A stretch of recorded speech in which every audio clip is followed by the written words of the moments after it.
Assalamualaikum warahmatullahi wabarakatuh. Bertemu kembali kita di channel Informasi K3 Rumah Sakit Indonesia. Oke, Sobat Safety, tetap semangat. Kita hari ini sekarang membahas episode ini terkait dengan film video tadi yang kemarin. Itu kita akan membahas tentang bagaimana sistem pengendalian asap. Karena ternyata asap ini jauh lebih berbahaya dari apinya. Ya. Jadi kita akan masuk ke sistem pengendalian asap atau smoke control.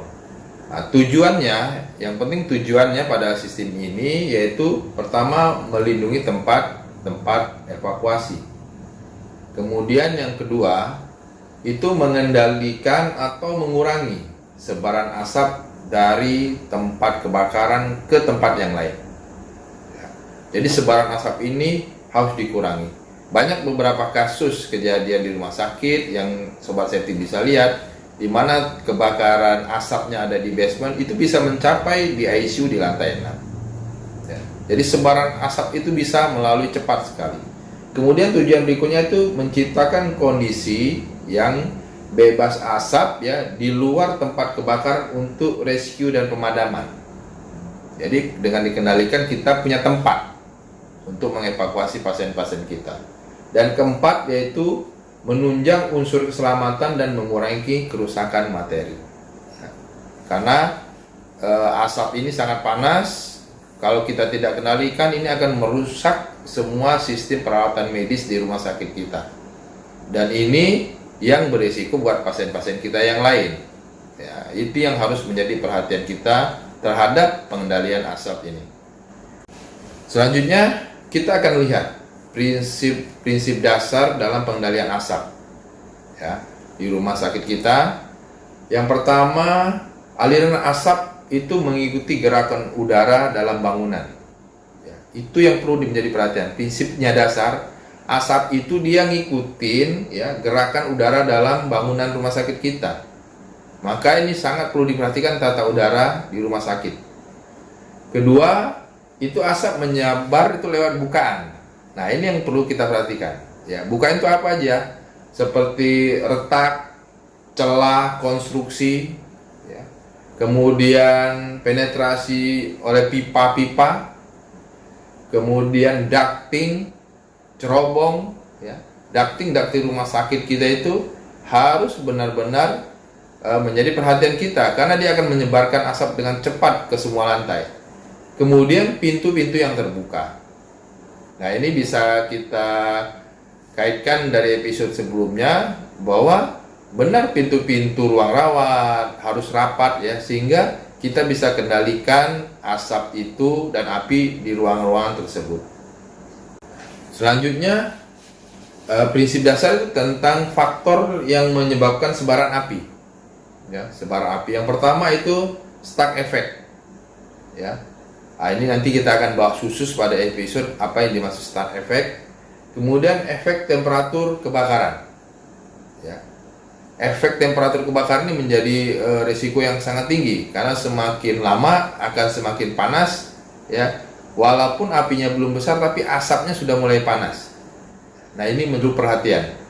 Kemudian kondisi udara, angin ya, suhu udara itu menjadi faktor-faktor juga untuk penyebaran sebaran asap ya bila terjadi kebakaran. Dan yang berikutnya sistem pengkoordinasian udara mekanis. Nah, jadi banyak sekali di rumah sakit kita mempunyai sistem tata udara yang kita gunakan. Ya, perlu menjadi perhatian bahwa sistem tata udara itu semakin tinggi teknologinya, semakin banyak juga resikonya dan banyak juga yang harus dikontrol. Ini perlu pertimbangan untuk sistem tata udara di rumah sakit terkait dengan sebaran asap bila terjadi kebakaran. Yang keempat, faktor-faktor yang kita sebut di atas itu akan menimbulkan beda tekanan. Nah, pada sisi dinding, baik partisi, baik dari dalam ruangan open koridor, itu akan ada berbeda tekanan, baik partisi lantai. Nah, ini yang akan menyebabkan sebaran asap itu bisa kemana-mana. Nah, ini faktor di atas itu bisa menyebabkan sebaran asap. Sekali lagi menjadi perhatian kita di rumah sakit. Prinsip dasarnya ya mau nggak mau pengendalian dilakukan itu melalui komponen dinding, ya, kemudian damper atau fire stopper atau smoke stopper, kemudian tangga-tangga kedap asap, tangga darurat, ya, atau sistem tata udara menggunakan HVAC yang biasa sering kita gunakan di rumah sakit, ya. Nah, ini adalah pengendalian asap yang harus kita siapkan. Sehingga Sobat Safety dalam melakukan rancangan bangunan di rumah sakit kita, maka parameter desain terhadap pengendalian asap itu menjadi perlu perhatian. Ada beberapa yang perlu menjadi perhatian setiap kita melakukan renovasi atau pembuatan poli, ruang rawat tertentu. Nah, ini perlu menjadi perhatian kita. Yang pertama tentang luas bukaan, ya, atau celah udara. Kemudian beda temperatur luar dan dalam bangunan. Yang berikutnya itu beda tekanannya sendiri. Kemudian gerakan atau aliran udara. Kemudian parameter berikutnya itu jumlah pintu yang terbuka. Dan terakhir yaitu sistem pemadaman api otomatis atau manual yang kita pilih. Jadi parameter desain ini perlu pertimbangan yang menjadi pertimbangan Sobat Safety di rumah sakit masing-masing ataupun di puskesmas. Jadi disesuaikan. Nah, dilihat dari parameter-parameter ini. Nah, dari bahasan kita bisa membedakan. Jadi sistem pengendalian asap berdasarkan tujuan itu dibagi dua, yaitu yang dedicated system, ya, atau non dedicated system, ya. Yang dedicated system ini yaitu khusus. Jadi memang dalam suatu desain, ya, di rumah sakit kita baik building maupun ruangan disiapkan memang pengendali asap khusus, ya, namanya dedicated system. Ya, seperti ini berarti di dedicated system itu kita bicara tentang tempat khusus untuk pengendalian asap disiapkan. Kemudian sistemnya pasti terpisah, ya, dari sistem yang lain yang ada di rumah sakit kita. Kemudian dia berfungsi saat kebakaran. Nah, ada keuntungan dan kerugian yang Sobat Safety perlu perhatikan. Keuntungannya yaitu sistem yang dedicated ini, yang tersendiri ini, yaitu dia tidak perlu ada ahli fungsi alat maintenance, ya. Jadi tidak ada ahli fungsi karena dia jelas ini digunakan untuk pengendalian asap. Kemudian operasinya lebih mudah, ya, karena jelas untuk asap saja, ya, jadi akan lebih mudah. Kemudian keuntungan berikutnya tidak terganggu oleh perubahan pada sistem lain. Jadi kalaupun ada perubahan sistem lain di rumah sakit kita, baik di ruangan peralatan, dia tidak akan mengganggu karena dia memang khusus untuk pengendalian asap. Nah, kerugiannya apa?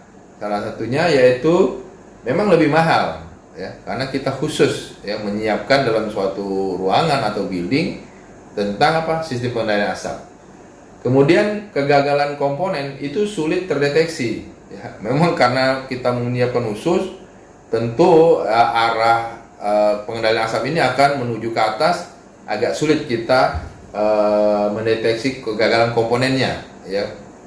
Kemudian memerlukan ruang tambahan, ya, karena dia khusus, dia memang memerlukan ruang tambahan, ya, jadi akan memerlukan ruangan khusus atau sistem khusus, ya, khusus untuk kebakaran, jadi ada tambahan. Nah, kemudian yang non detected system, yaitu ini bicara tentang share komponen dengan sistem lain, misalnya dengan HVAC. Artinya HVAC yang kita buat selain untuk pendinginan, kenyamanan, juga dia akan berfungsi sebagai pengendali asap, ya. Jadi kalau tadi terpisah, kalau ini dia share, berbagi, ya, bergabung di sistem tata udara seperti HVAC yang kita buat, yang ada di umumnya di rumah sakit. Kemudian alih fungsi ke sistem pengendalian asap ini harus dialihkan pada saat kebakaran. Jadi pada saat dia tidak kebakaran, dia sebagai pendingin atau aliran tata udara, ya, baik dia sebagai penambahan tekanan positif maupun negatif. Tapi pada saat dia kebakar, kita alihkan fungsinya menjadi sistem pengendalian asap. Nah, keuntungan dan kerugiannya, Sobat Safety bisa lihat bahwa keuntungannya kegagalan mudah terdeteksi, ya, karena dia satu sistem, ya, satu sistem. Kemudian biaya peralatannya lebih murah, dan berikutnya tidak perlu ruang tambahan karena dia gabung dengan sistem tata udara yang lain. Nah, kerugian yang menjadi perlu perhatian kita menggunakan sistem yang seperti ada di kita di HPAC, yaitu kontrol sistemnya itu perlu lebih cermat, ya, karena dia dipindah fungsikan tadi. Pada saat kebakaran dia tidak sebagai pengendali tata udara, sebagai pengendali asap. Jadi ini kontrol sistemnya perlu cermat. Kemudian perubahan pada sistem itu mempengaruhi kinerja operasi sistem pengendalian asap, ya otomatis. Jadi kalau kita membuat sistem tata udara dengan sistem HVAC, ada perubahan, itu akan mempengaruhi perubahan pada saat kebakaran dalam mengendalikan asap. Kerugian berikutnya yaitu modifikasi sistem lain itu mempengaruhi kinerja operasi sistem pengendalian asap. Jadi kalaupun kita memodifikasi sistem tata udaranya, maka akan berpengaruh juga dengan kinerja operasi pada saat sistem ini digunakan untuk pengendalian asap. Oke, demikianlah Sobat Safety tentang sistem pengendalian asap yang perlu menjadi perhatian kita, terutama di rumah sakit kita, di puskesmas pun tempat pelayanan itu perlu menjadi perhatian. Mudah-mudahan sekali lagi ini bisa bermanfaat, ya, buat kita di rumah sakit, buat para akademisi, buat para teman-teman arsitektur, sipil, ME, menjadi perhatian dalam membangun rumah sakit. Oke, jangan lupa like, share, ya, subscribe. Mudah-mudahan episode kita bertemu kembali berikutnya. Berangkat selamat, bekerja selamat, pulang selamat dan sehat. Sekian, terima kasih. Assalamualaikum warahmatullahi wabarakatuh.